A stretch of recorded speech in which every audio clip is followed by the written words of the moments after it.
memang kurangnya akhlak dan moral. Karena moral ini harus dibentuk dari mulai dini, dari masa-masa muda dan milenial. Secara tegas dan gamblang, pembina Bank Japar Indonesia Presidium Jakarta Barat yang juga kuasa hukum Marslau, Haji Sarmili, mengaku geram dengan aksi penganiayaan dan pembacokan yang dilakukan IA terhadap dua remaja di Bulak Teko Kalideres, Jakarta Barat hingga menimbulkan korban jiwa berinisial MRR. Selaku kuasa hukum korban dari kantor hukum Marslau, Haji Sarmili SH, mengapresiasi langkah cepat dan sigap anggota Polres Metro Jakarta Barat dan anggota Polsek Kalideres. Tak sampai 1 kali 24 jam, pelaku pembacokan dan penganiayaan berinisial IA berhasil ditangkap.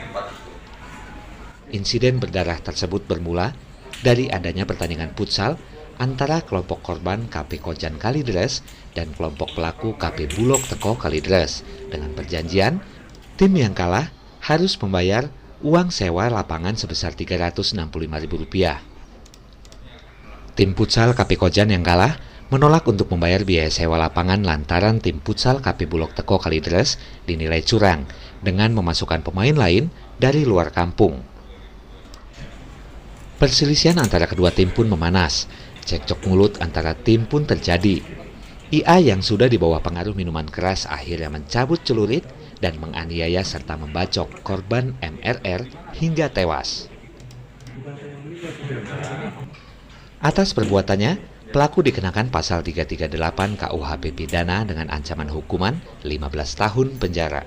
Kelompok Kampung Kojan itu berasal dari luar wilayah atau berasal dari luar daerah. Sehingga pihak yang kalah tidak mau membayar sewa lapangan tersebut. Keributan berlanjut di luar lapangan, cekcok antara kedua belah pihak. Kemudian ini TKP kejadian tersebut di wilayah Bulak Teko, ya. Kemudian dari kelompok Bulak Teko karena ada keributan ini, mereka menghubungi abang-abangnya lah, rekan-rekannya yang ada di situ.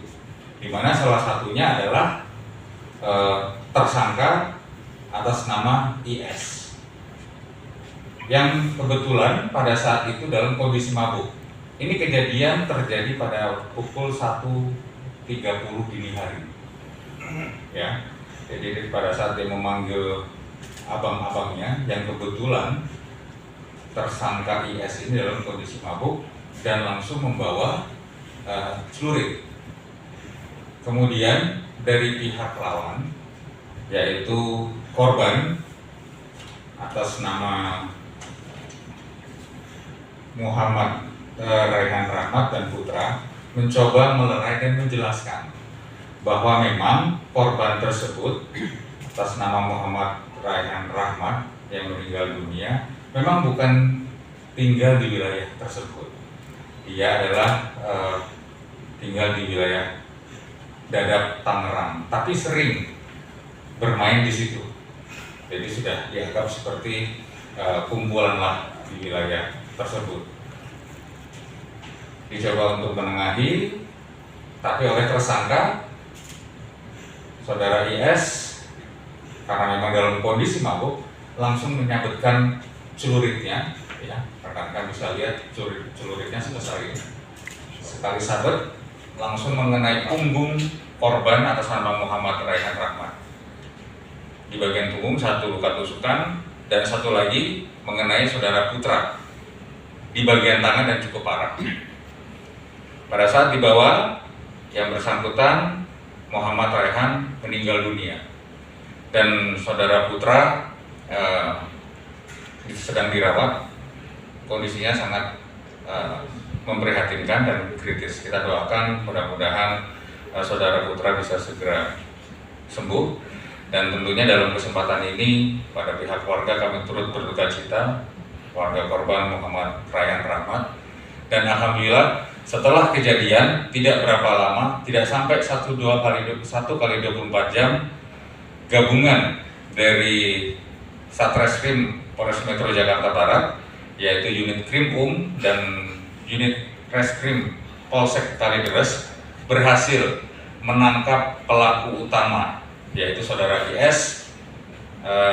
Yang bersangkutan ditangkap di Sukamulya Balaraja, yaitu wilayah Tangerang Kabupaten.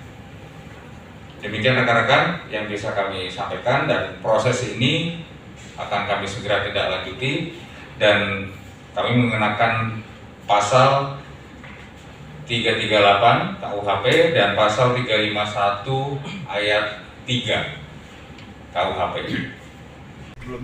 Regional 1 Jakarta, Ivan melaporkan.